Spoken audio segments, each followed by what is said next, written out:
que lo ponga esta vez en evidencia, pero la próxima vez ya vas a ver que es para saber si podemos comenzar por motivo de, o por muchos motivos tenemos que estar todos de acuerdo. ¿Cierto que sí? Pues les decía que es un gusto estar aquí. Yo no sé cuántos comparten ese mismo sentir. Pues qué bueno.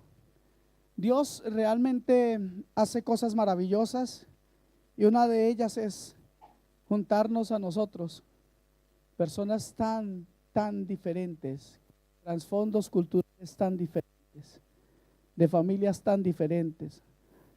Todos ustedes muy feitos, yo peor, pero ahí Dios nos junta, ¿cierto? Y nos junta en el nombre que es sobre todo nombre, en el nombre de Cristo. Y Cristo ha prometido a la iglesia algo maravilloso, y es enviar al Santo Espíritu para que Él nos revele y nos revele toda verdad. Y esto es lo maravilloso, hermanos, que Cristo por medio de su Santo Espíritu está en medio nuestro, está sobre nosotros y en nuestros corazones. Y esto cambia las cosas, porque si no, esta reunión sería una reunión más. Pero donde está el Espíritu del Señor, ahí hay libertad, y el Espíritu de Dios rompe todo yugo. ¿Cierto que dice así la Escritura? Pues confiamos entonces en eso. ¿Cuántos confían en su palabra? Confiamos en su palabra porque pues el Señor nos ha dado, nos ha hecho crecer nuestra confianza en Él. ¿Cuántos están creciendo en confianza en Dios y saben cada vez más, de forma más firme, que Cristo el Señor vino para salvarnos porque Él es fiel, y Dios es fiel y cumple sus promesas? Amén. Hoy quiero continuar con la segunda parte de nuestra serie, Los consejos de Dios.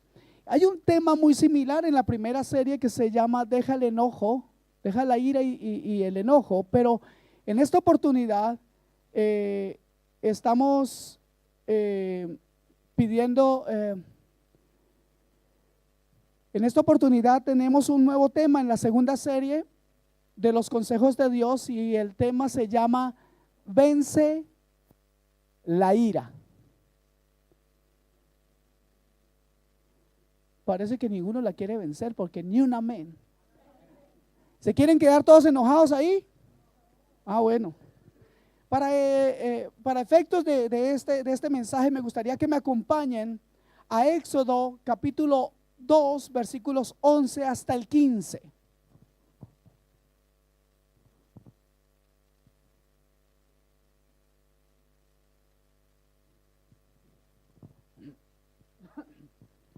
Por favor, digan amén cuando estén ahí.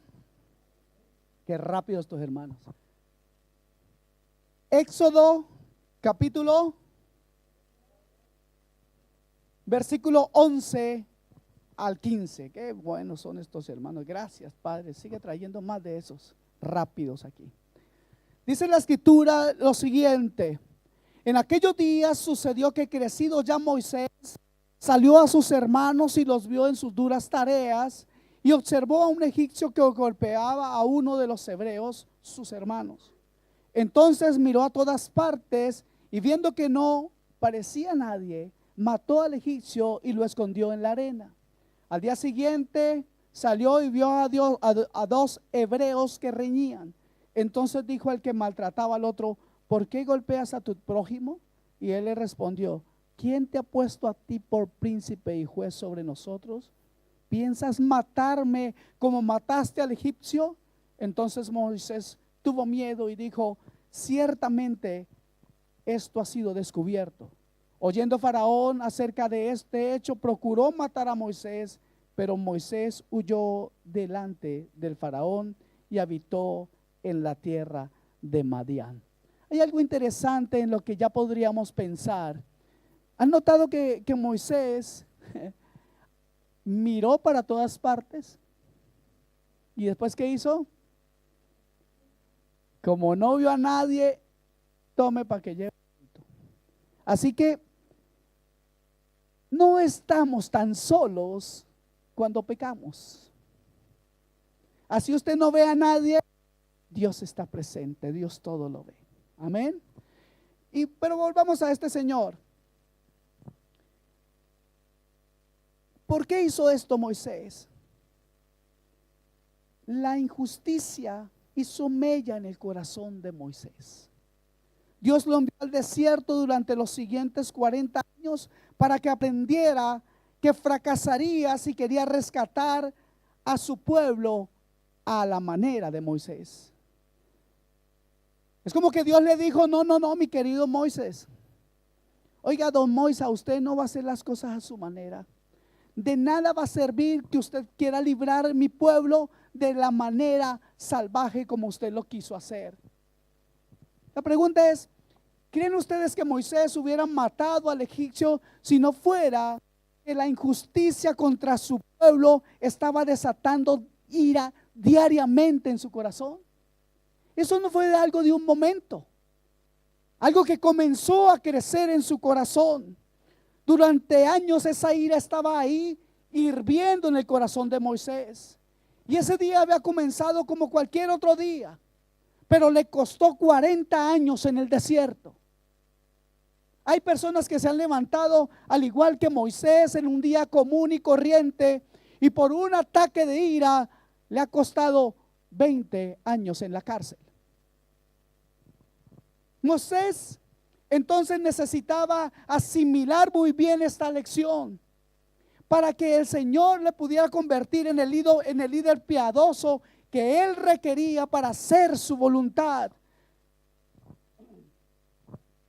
Pero debía ser conformándose a la manera divina, a la manera sobrenatural de Dios, y no a la manera humana y salvaje que nosotros a veces hacemos las cosas.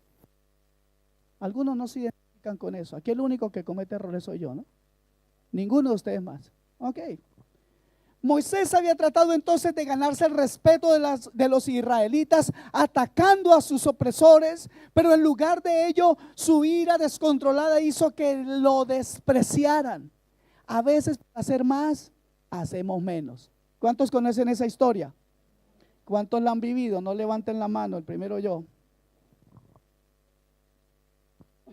En Hechos de los Apóstoles, capítulo 7, versículo 25, se relata un poco lo que sucedía en el corazón de Moisés, o lo que sucedió como consecuencia de sus actos. Dice: pero él pensaba que sus hermanos comprendían que Dios le daría libertad por mano suya, mas ellos no habían entendido así. Está refiriéndose el Señor justamente a Moisés. Entonces ahora se daba cuenta de que su ira descontrolada lo alejaba de lo que él amaba. ¿A cuánto les trae malos recuerdos la ira? ¿Cuántos han perdido algo o a alguien por culpa de una ira descontrolada? Mire, si se pudiera embotellar la ira, yo creo que alguno de nosotros tomaríamos esa botella, la sellaríamos muy bien y la enterraríamos en el fondo del mar, ¿cierto que sí? Pero ¿qué le pondría usted como etiqueta a esa botella? Peligro, bomba de tiempo, ¿cierto que sí? Bomba atómica. Uy, por ahí las cosas se están poniendo candentes. Ok. Entonces guardaríamos esa botella, o esconderíamos esa botella, enterraríamos esa botella como una de las bombas más potentes que nosotros podamos conocer, con el único propósito de que nadie la abra, ¿cierto que sí? Sería terrible encontrarse una botellita que ustedes hayan dejado por ahí tirada. Pobrecitos los hermanos del aseo. Mire, el libro de Proverbios nos da una imagen muy gráfica de esto. El libro de Proverbios nos dice: ¿tomará el hombre fuego en su seno sin que sus vestidos ardan? Ustedes pueden pensar por un momento en eso. Ustedes pueden pensar, mire, pueden pensar por un momento que esté uno con una hoguera en los brazos. El fuego de por sí o en sí mismo no es malo. Una fogata es algo muy agradable, pero tener una fogata entre los brazos debe ser algo atroz, debe ser algo muy difícil de manejar. Permítame repetir esto: la ira en sí misma puede ser de gran ayuda, pero puede ser horrible cuando se sale de control. ¿Ok? Los niños, por ejemplo, no conocen de la palabra derechos, pero no hay nada más desagradable que ver a un niño enojado y pataleando porque no le dan lo que él quiere. Y desde muy pequeños vamos manifestando ese estado o ese carácter irascible. Todos nacemos con un sentido muy bien definido de la justicia y del trato que merecemos. Esa es una conciencia que jamás perdemos en la vida. Todos queremos queremos resaltar nuestros derechos, hacer valer nuestros derechos, ¿cierto que sí? Hoy conocemos nuestros derechos humanos, a la libre expresión, tenemos derechos, muchos derechos. Pero si alguien atropella esos derechos, pues obviamente nos vamos a molestar, y con justa razón. Pero es muy diferente conseguir que hayan leyes en nuestro favor que ir a matar a los injustos. Eso fue lo que hizo Moisés. Él entendía que su pueblo no merecía ese trato, pero cuando vio que trataban mal a su hermano, lo que hizo fue matar al otro. Entonces nosotros, más bien como cristianos, debemos entregar a Jesucristo nuestro Salvador el derecho a hacer justicia, ¿cierto? Él es el único camino correcto, Él es el único justo de verdad. Porque ¿quién de nosotros aquí podría decir que es justo, totalmente justo, como para poder manejar situaciones de ira? Le aseguro que nadie pasa ese test, ¿cierto? ¿Y por qué aseguro esto? Acostumbro a usar las palabras de Jesús cuando dijo: aprended de mí que soy manso y humilde de corazón. Y muchas veces he dicho esta tontería, que yo fui a esa escuela y salí reprobado. Porque la mansedumbre de Cristo, la humildad de Cristo sobrepasa nuestro entendimiento, pero eso no quiere decir que no lo podamos ver a Él como nuestro ejemplo a seguir. Es más, eso es lo que Cristo quiere, que aprendamos de Él, que es manso y humilde de corazón. Entonces, a veces nosotros podemos ver situaciones que para nosotros de pronto son muy sencillas, pero para otro un tremendo desfogue de ira. O al contrario, nosotros nos enojamos con cosas que para otro es algo muy sencillo. Entonces, fíjense lo que dice Proverbio 29:11. El necio da rienda suelta a toda su ira, mas el sabio al fin la sosiega. ¿Ok? Hay muchos motivos por los cuales nosotros nos podemos enojar. Uno de ellos es el temor. ¿Y cómo puede entonces el temor encender la ira? Imagínense la vida de Moisés. Tener que dirigir a casi 2 millones de personas a través del desierto. Todas acuden a usted. Imagínense, es usted que está manejando este asunto. Y todas esas personas acuden a usted para hablarle de sus necesidades físicas y espirituales. Y eso fue lo que le sucedió a Moisés durante el éxodo de los israelitas de Egipto, para lo cual Dios lo llamó para que sacara a los israelitas de Egipto. ¿Cierto que sí? ¿Conocen esa historia? ¿Cuánto la conocen? Ok, qué bueno. Cuando estaban estableciendo el campamento al pie de la montaña, mire lo que pasó. Dios dijo a Moisés que escalara hasta la cima de esa montaña, porque le iba a entregar los 10 mandamientos y también le iba a entregar otros preceptos que serían de beneficio para todos. Mientras estaba delante de Dios, mientras Moisés estaba adelante del Altísimo para recibir los mandamientos, pasó algo en el campamento. El pueblo que Dios le encomendó le dio la espalda al Señor y fundieron su oro, hicieron un becerro y comenzaron a adorarlo. Y fíjese esto, Dios tuvo que cambiar una agenda.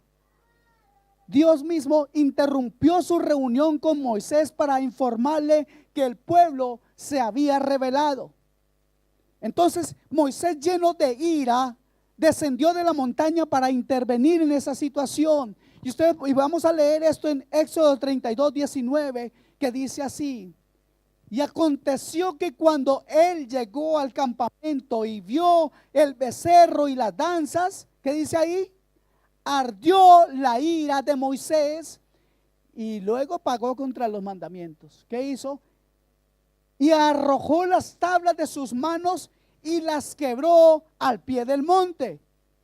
Moisés reaccionó por temor ahí. ¿Por qué? Porque él tenía miedo de que la ira justa de Dios fuera contra su pueblo, un pueblo desobediente, y esto podría acarrear la destrucción de todos. Él sabía que ellos tenían que servir. Él sabía que Dios los había llamado a una misión especial, pero él conocía algo que usted y yo debemos recordar, que dice en Hebreos 12, 28 y 29, y termina diciendo que Dios es fuego consumidor. Moisés estaba consciente de que Dios es fuego consumidor y tuvo temor de la desobediencia de su pueblo, por eso tuvo ira. Entonces vemos que el temor es uno de los motivos de ira y hasta de violencia. Yo he contado esto algunas veces, pero yo recuerdo cuando era un niño y un adolescente. Para muchos que creen que ser hijo único es algo muy divertido, pues déjenme decirles que no. Yo fui hijo único y era muy difícil enfrentarse contra alguno que no tuviera hermano. Casi siempre eran 2 o 3 contra uno solo y le costaba a uno siempre pegarle. Yo no tenía hermanos que me defendiera. Yo soy hijo único de parte de mi madre. Mi padre nunca estuvo conmigo. Él brilló por su ausencia. Entonces, como un niño solo, lleno de temores, de angustias y necesidades, me tocó hacerme fuerte. Y antes de que me dijeran alguna cosa, yo ya estaba pegando. Decía, pues aunque sea una les pego, la primera. Pero era necesario para mi vida eso. Pero ¿por qué iba adelante? ¿Por qué les iba a pegar?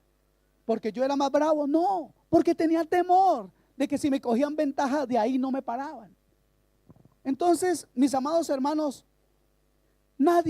yo no podría en ese tiempo mostrar debilidad porque yo tenía miedo. Yo estaba solo contra todos. Otros tienen temor a otras cosas. Algunos tienen temor a la pobreza, otros tienen temor a la soledad, pero usan su ira contra sus propios hijos a veces. Otros tienen temor a perder el trabajo. Y todos los posibles motivos se desfogan con ira. Le pregunto ahora, ¿a qué teme usted? ¿Puede pensar en eso? ¿A qué teme? O peor, ¿a quién le teme?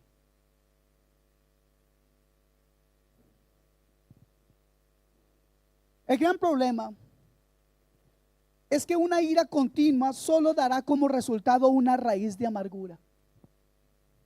Y a veces hay personas que no pueden expresar su ira y se comen todo lo que les toca y se quedan callados y se la aguantan, pero usted les ve el rostro y en ellos hay tristeza y amargura.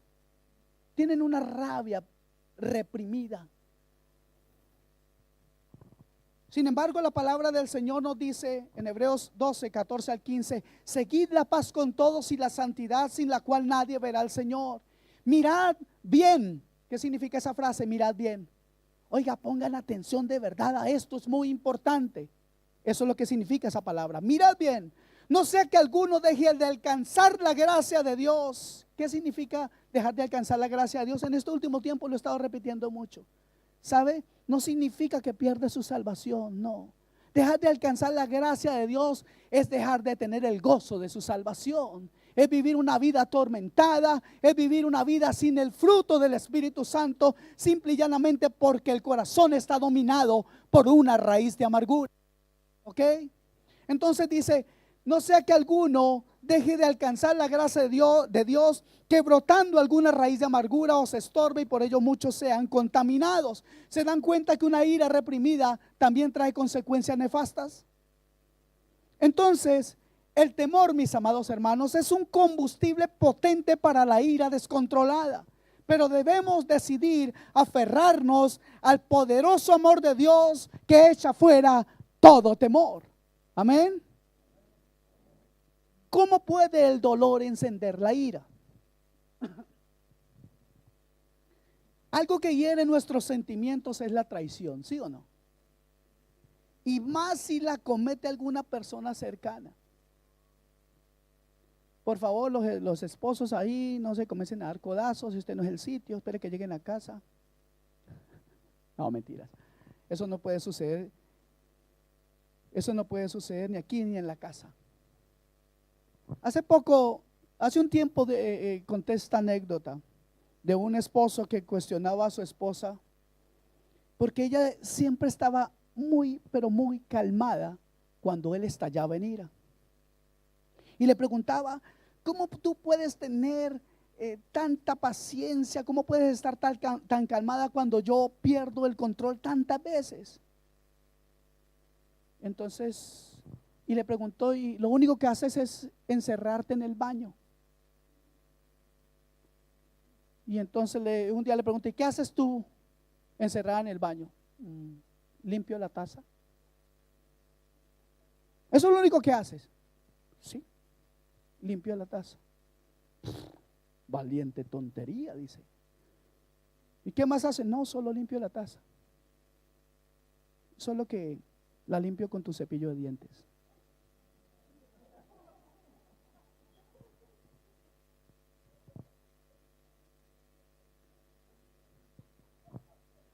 Hay dolores del alma que la gente encuentra venganza. Oiga, lo tomaron ese. Hermanos, de ahora en adelante cambien de cepillo más seguido. Yo le he dicho, de verdad, yo ya he contado esto algunas otras veces, pero siempre se ríen. Mis amados hermanos, todos nosotros esperamos oposición de la gente extraña, pero ¿qué hace usted cuando la oposición viene de adentro, de la gente que forma su círculo más íntimo? Esto le pasó a Moisés. Moisés fue un líder nacional que experimentó el dolor de una traición así. Había guiado al pueblo con sabiduría, demostró valor y se ganó la confianza de todos. Podían contar con él y todo el mundo lo sabía. Sin embargo, uno de sus subordinados minó su autoridad y provocó una división de tal magnitud que contagió a 250 israelitas. ¿Conocen esa historia? El que no la conozca le queda de tarea. Moisés había confiado en ellos durante muchos años. Ellos eran quienes le conocían mejor, quienes debían haber sido sus más fieles compañeros. No obstante, le dieron la espalda. Pero Moisés en esta oportunidad no reaccionó con ira, ni lo tomó como venganza personal. No actuó impulsivamente, más bien acudió al Señor para que Él actuara en su favor. Número 16:15 nos cuenta las palabras o el momento en el que Moisés se enojó. Pero fíjese lo que hizo. Número 16:15 dice: entonces Moisés se enojó en gran manera. ¿Y qué hizo? Y dijo a Jehová, le dijo al Señor: no mires a su ofrenda, ni aún un asno he tomado de ellos, ni a ninguno de ellos he hecho mal. Moisés estaba enojado y con justa razón, pero Moisés había aprendido a enfrentar la ira dentro de él y actuar con sabiduría en vez de reaccionar con insensatez y necedad. Controló su enojo, derramó su corazón ante Dios y le pidió que él tratara con sus ofensores. Soltó la copa de ira que tenía dentro de sí, la derramó ante el Altísimo, y la justicia de Dios purificó con fuego la corrupta situación política. Él hizo algo grande, apoyó a Moisés. ¿Y sabe qué hizo? Destruyó a todos aquellos que estaban en contra de Moisés. El Señor fue el vengador de Moisés porque Dios le había hecho una promesa a Moisés, una promesa que también está hecha para usted y para mí, pues la palabra del Señor dice: mía es la venganza y la retribución yo pagaré. Creo que aprendemos algo básico aquí. Amén. Piense en la última ocasión en que usted se golpeó el dedo con un martillo, o que se pegó. ¿A cuántos de ustedes les pasa eso de que se olvidan de que han abierto las puertas de las gavetas de su cocina? Y cuando usted se levanta y comienza usted a decir: gracias, Señor, te alabo, te bendigo, ¿cierto? Eso dicen.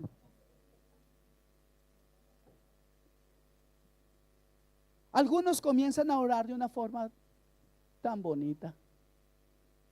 Bueno, no, aquí no hay de eso, ¿cierto que no? Puedo asegurarle que su reacción fue inmediata. Sintió dolor intenso seguido por un arranque de ira. Y uno dice: ay. Pero ¿sabe qué? Después del dolor, inmediatamente surge la ira por una razón. Y la ira es buena en este sentido: hacer que desaparezca la causa del dolor. Algunos cogen a golpes el martillo. Algunos han tenido que llamar al carpintero para reparar la puerta. Pero es una respuesta útil y necesaria. Si de manera accidental se lastima con el martillo, la ira momentánea dirige su energía hacia su interior, alejándolo del dolor y haciéndolo exclamar: no puedo creer lo que acabo de hacer. Y uno dice: oh, pero comienza a pensar en muchas cosas, y toda esa ira se va tal vez hacia el aparato o hacia uno mismo, diciéndose: si soy tonto, cabezón, ¿cómo uno dice? Pero eso ayuda a que la ira no se quede clavada en el dedo o en el casi roto que se hace en la cabeza. Si alguien, esto es algo diferente, si alguien lo estuviera atacando con el martillo, su ira se canalizaría hacia el exterior. Ya no estaría diciendo: qué tonto soy, ¿cierto que no? Ahora lo que haría es que por medio del temor usted trataría de alejarse o ponerse en guardia.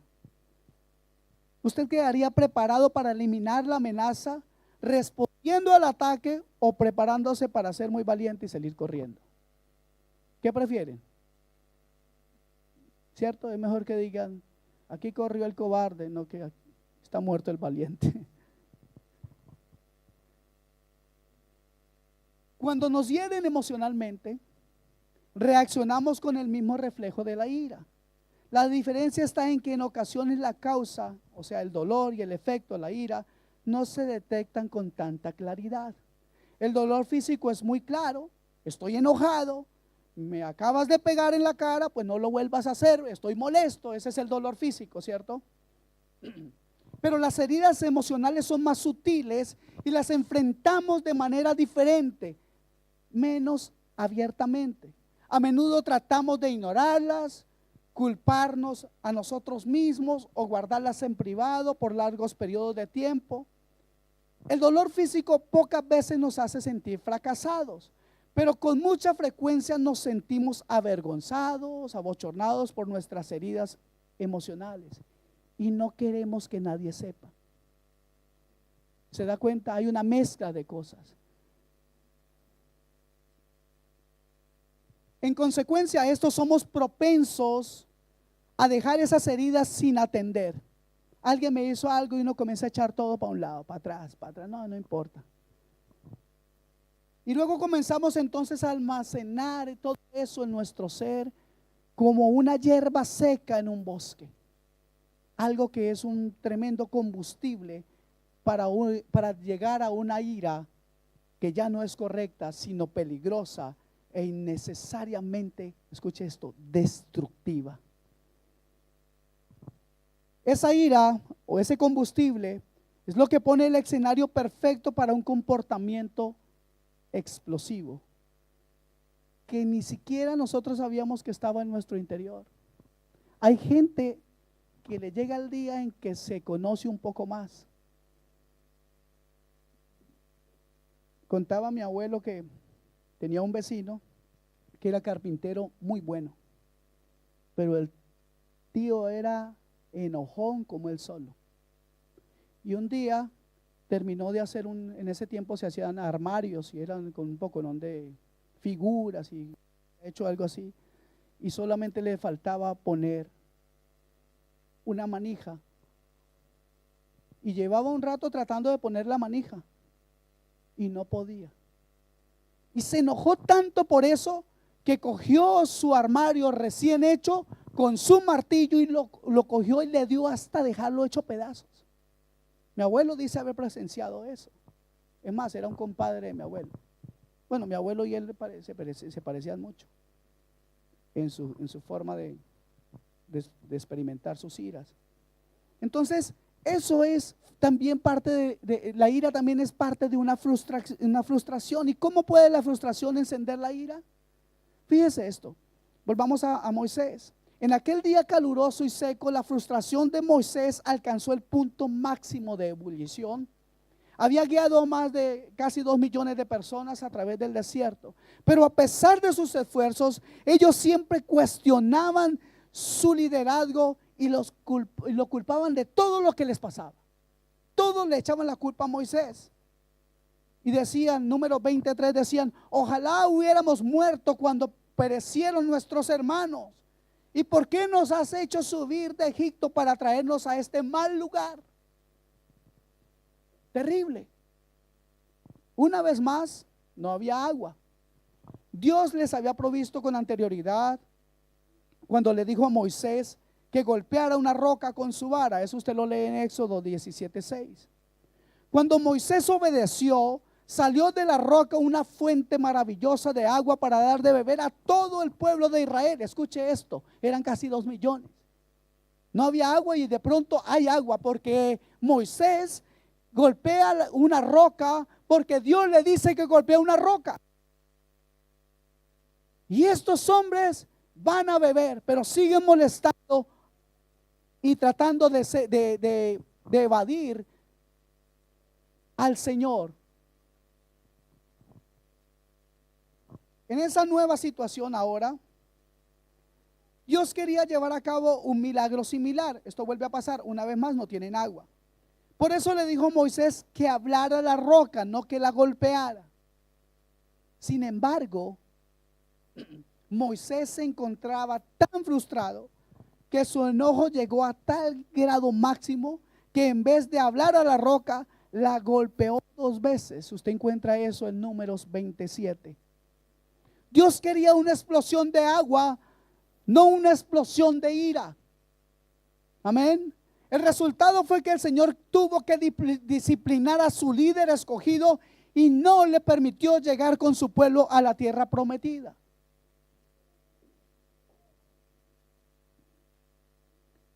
¿Es usted como Moisés a veces?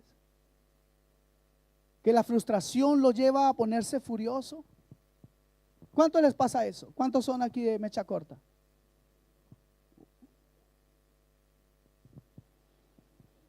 ¿Ha sufrido usted dolorosas consecuencias por esto? ¿Qué debe hacer cuando se enoja y está lleno de dolor o de un sentido de injusticia, temor o frustración? ¿Sabe? Aquí hay otro consejo en medio de este consejo de vencer la ira. Hay un consejo maravilloso que está en Efesios 4:26. Dice la escritura: airaos, mas no pequéis. Pero no pequéis, no se ponga el sol sobre vuestro enojo. Y luego el versículo siguiente, el versículo 27 dice: no deis lugar al diablo.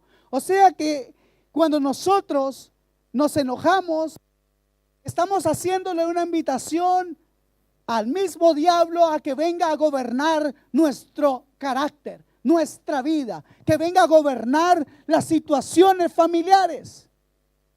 Qué inteligentes somos, ¿cierto? Invitamos al diablo a que venga a poner el gorro en la casa.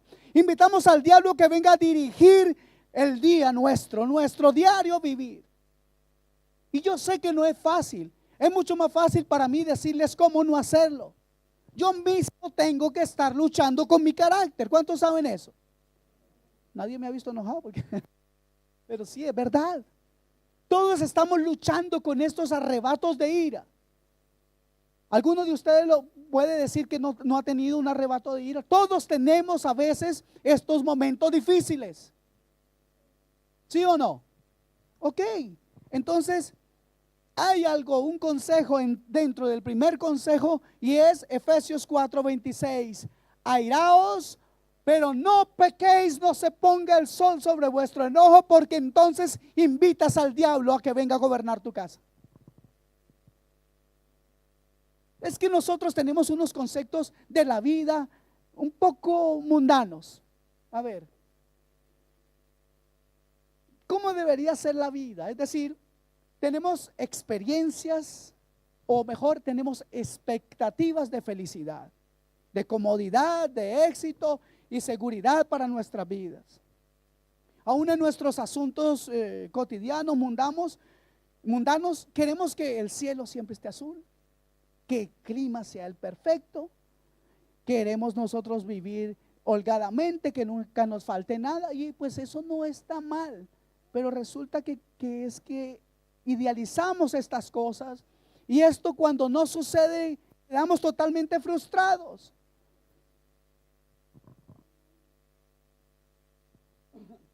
Algunos que están estudiando dicen la calificación tiene que ser de 10. Si no es de 10 yo no sirvo para nada.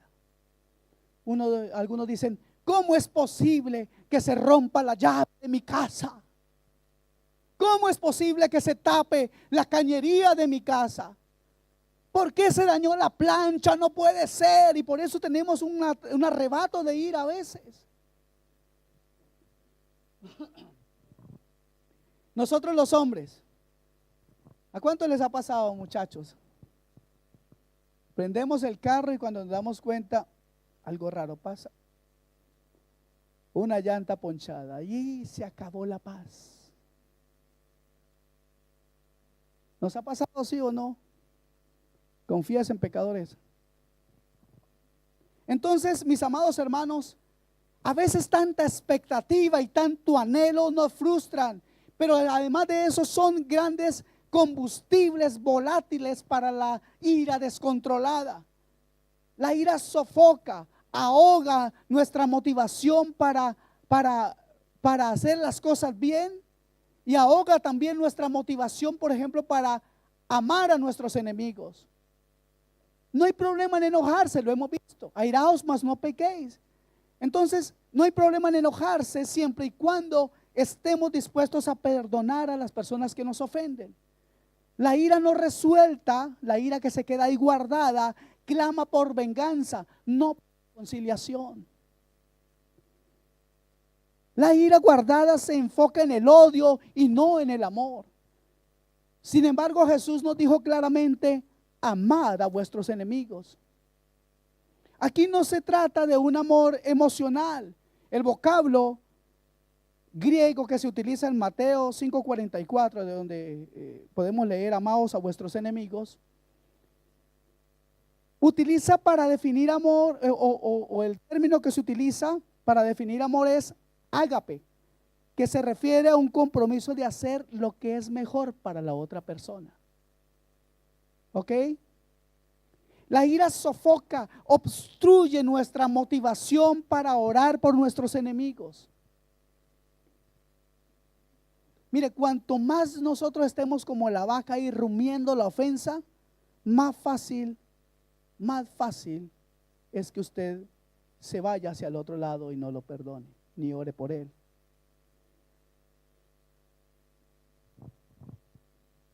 Es más, lo más seguro es que la última persona por la que queremos orar es aquella que nos ofendió. No obstante, Jesús entiende nuestro enojo y dice, orad por los que os ultrajan y os persiguen.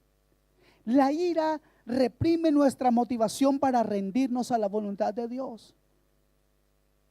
Sí, Señor, yo sé que tú quieres que yo ore, pero a ver, si el martillazo se lo hubieran dado a usted, Señor. Y el Señor nos puede contestar, no, no solo martillo, mío. Me atravesaron mis manos y mi costado. O sea, no hay forma de compararnos con el Señor. Y el consejo que Dios nos está dando hoy es muy importante, porque ustedes y yo sabemos que las consecuencias de momentos o tiempos de ira son terriblemente negativos. ¿Y quién de nosotros? Yo recuerdo una vez el tío borracho. Una vez, yo tenía un tío que era muy bebedor y ese día no estaba tan tomado, pero se enojó. Y el hombre llegó a la casa y porque le dijeron que no le iban a traer más licor para que siguiera bebiendo en la casa. El hombre llegó un poquito tarde, llegó casi a las 3 de la mañana. Y quería que le fueran a comprar licor porque él quería seguir bebiendo y nosotros estábamos durmiendo y pues él no vivía con nosotros, pero llegó de visita a las 3 de la mañana con ganas de que le compráramos licor. Y como le dijimos que no, se enfureció y cogió las cosas a golpes. Claro, le tocó pagarlas, pero ¿cómo hacía para poner la cara?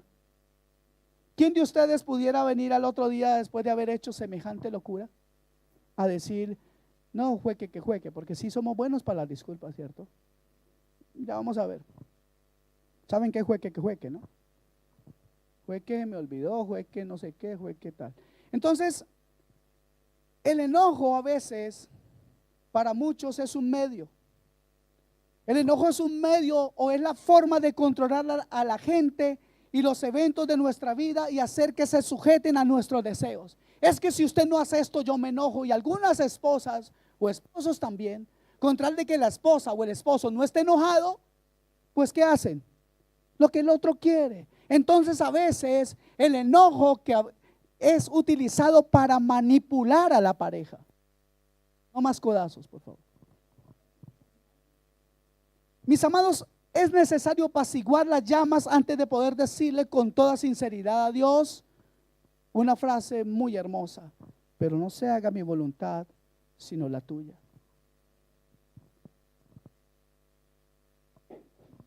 Algunos personajes, yo no sé si usted va a alcanzar a identificar algún personaje.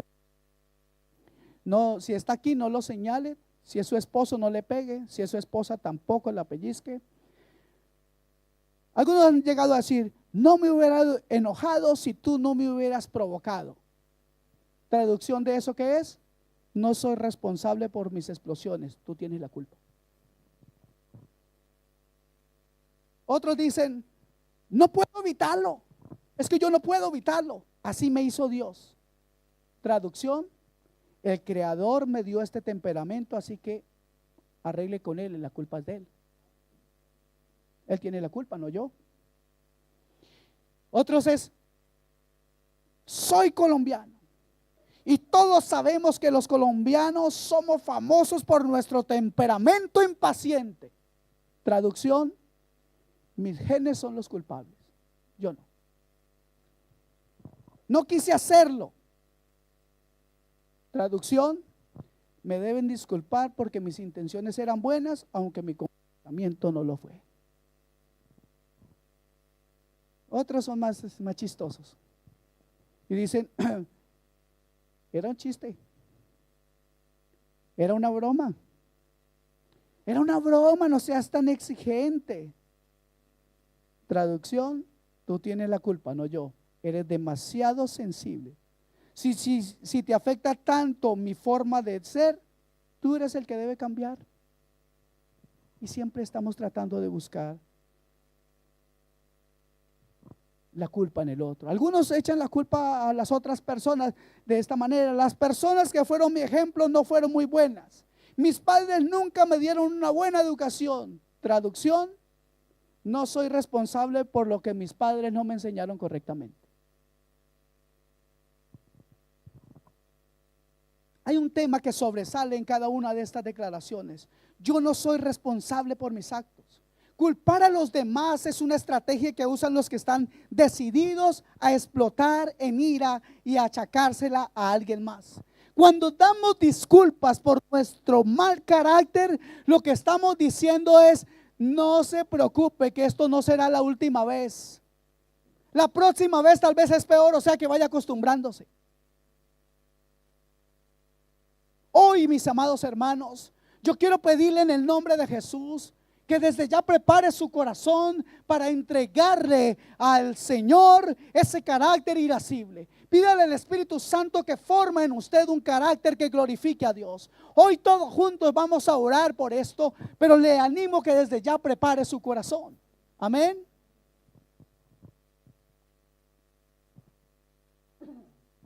Cuando se niegan a reconocer su ira, a buscar de dónde viene y a asumir su responsabilidad, los que culpan a los demás llevan sus emociones a flor de piel, a punto de explotar en cualquier momento.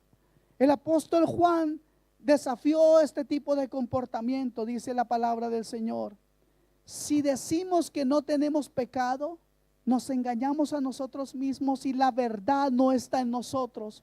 Si confesamos nuestros pecados, Él es fiel y justo para perdonar nuestros pecados y limpiarnos de toda maldad. Si decimos que no hemos pecado, le hacemos a Él mentiroso y su palabra no está en nosotros. Primera de Juan 1:8 al 10.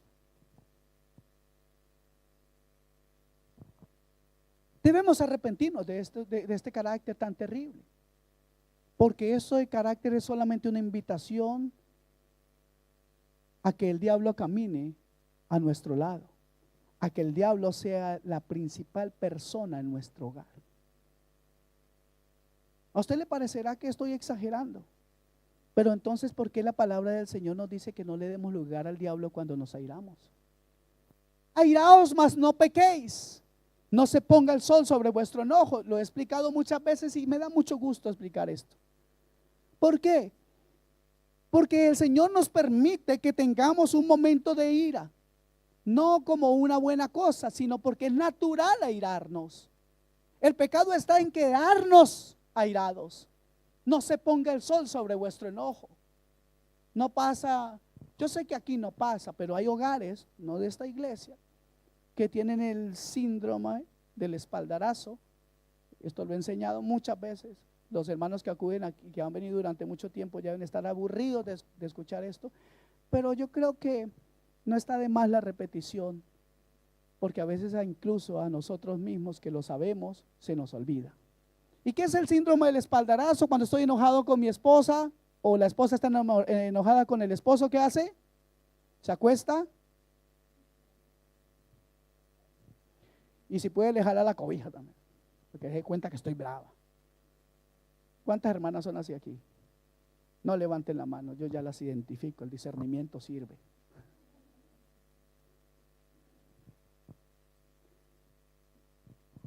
Amados hermanos, sin racionalizar o justificar su comportamiento, pídale a Dios que le perdone y le dé su gracia.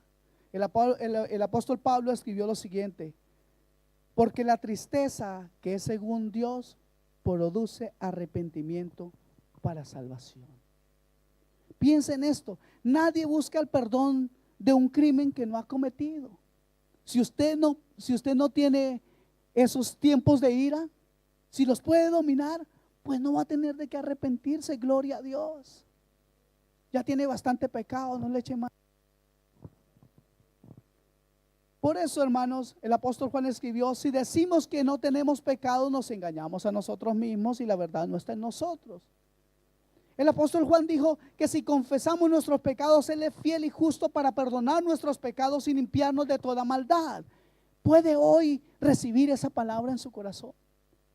¿Puede escuchar la voz de Dios diciéndole: si confiesas tu pecado, yo soy fiel y justo para perdonarte? Qué maravilloso es esto. Nos quiere limpiar el Señor de toda maldad. Y yo soy muy reiterativo y me dirijo mucho a las parejas, a los matrimonios. No porque quiera dejar de lado a los que no tienen pareja, no, sino porque los que tienen una pareja aquí en la iglesia, hermanos, ustedes son libros abiertos. Tengan mucho cuidado con estas cosas. No digo que vengan a aparentar aquí, aunque a veces la iglesia parece que tuviera una puerta mágica, ¿no? Allá abajo ni se miran, ¿no? Y por la mañana han estado que se tiran hasta los platos y llegan aquí a la puerta de la iglesia y se cogen de la mano y: pastor. ¿Y cómo está usted, hermano? En bendición, hermano. Y la hermana se va y se encuentra con la otra hermana. ¿Cómo está? Ay, perdón, me faltó un beso, son dos. Y y todo se cambia aquí en la iglesia. Pero ¿sabe una cosa? Eso es hipocresía delante de Dios. Entonces tengamos cuidado. Hermanos amados, el apóstol Juan nos dice eso. Si confesamos nuestros pecados, Él es fiel, Él es bueno, Él es maravilloso. Él nos ha invitado a su altar en este día para que entreguemos toda carga, para que entreguemos toda ira, para que entreguemos ese carácter irascible que solamente invita al enemigo a tomar el gobierno de nuestro hogar. Amén. Si la vergüenza entonces es la fuente de su ira, acepte el perdón divino. Esté de acuerdo con Dios en que Él lo ha perdonado y luego deje ir esa ira. Suéltela ya. El odio, el rencor, la ira y muchas otras cosas son como un veneno que uno se toma esperando que el otro se muera.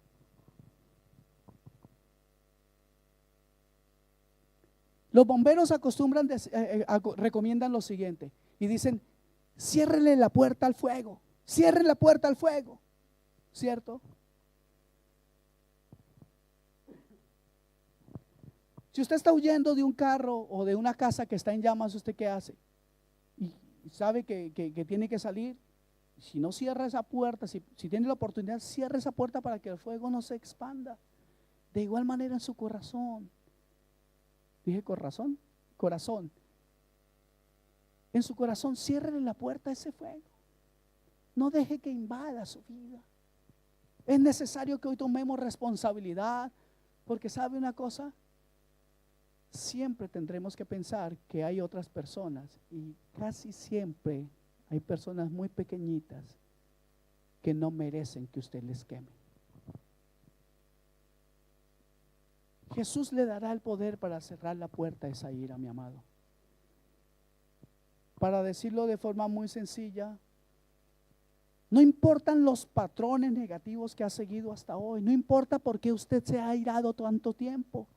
Puede ser libre de cualquier hábito dañino en su vida, incluyendo el de vivir dominado por la ira descontrolada en el poder de Cristo Jesús. Y eso no es todo. Cuando esté en el cielo será salvo por siempre de la presencia del pecado. Este es otro punto, pero por favor piensen en esto. Es un momento para echar afuera ese pecado. Y en el cielo no tendremos este tormento. Pero si no lo cortamos desde ahora, no lo podremos experimentar en el cielo. Porque déjeme decirle que una ira no controlada es pecado contra Dios. Esa ausencia del Espíritu Santo en su vida, pues no hay dominio propio, no hay mansedumbre, no hay paz, no hay amor, no hay benignidad, no hay paciencia, no hay templanza, tampoco hay fe. Hay ausencia del Espíritu de Dios en su vida.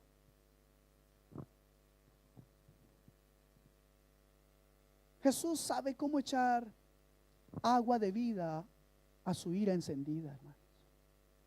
Él dijo: el que cree en mí, como dice la Escritura, de su interior correrán ríos de agua viva. La decisión es suya. ¿Qué quiere que corra por su interior? ¿Ríos de agua viva ofrecidas por el Salvador? ¿O una ira que solamente invita al diablo a que domine su mente y su corazón? El Señor un día nos ha dicho: yo pongo delante de ti la vida o la muerte, la salvación o la maldición. ¿Qué buscan? ¿Qué quieren? ¿Qué anhelan? ¿Qué desean? ¿Cuál es el motivo por que se ha venido airando durante tanto tiempo? Hoy es un día para entregar toda carga al Señor. Hoy es un día para decirle: Dios mío, no quiero vivir más así. ¿Cuántos quieren continuar con la ira? ¿Cuántos quieren entregar esa carga a la presencia del Señor? venir al altar, a entregarle lo que somos. A Él no le podemos engañar. A Él no le podremos engañar. Ni Moisés lo pudo hacer. Un hombre tan usado por Dios. Un hombre con un llamado de parte de Dios. Él no pudo engañar al Señor. Miró para todos lados. Así comencé esta prédica, diciéndoles que Moisés miró para todos lados. No vio a nadie, pero Dios lo estaba viendo. Usted hoy pone una cara aquí en la iglesia, pero usted sabe cómo es su carácter. Usted sabe cuál es la necesidad en su vida. Usted no necesita contármela a mí. Pero hay un Dios que sabe lo que usted necesita. Y creo que Dios lo ha traído hoy aquí para decirle: arrepiéntete, no peques más. Dios le ha traído para decirle que lo que está haciendo es algo dañino para aquellos que usted dice amar. Y que si no controla la ira, si no controla ese enojo, si no se lo entrega al Señor, ese temperamento pecaminoso lo alejará de todo lo que usted ama. Amén. Yo quisiera que esto quedara claro en su corazón. Y me gustaría que antes de seguir diciendo más cosas, yo pudiera seguir hablando mucho más, pero el tiempo se nos ha ido. Y sin embargo, para mí es importante más bien de que usted hable. Por eso le invito a que se ponga en pie.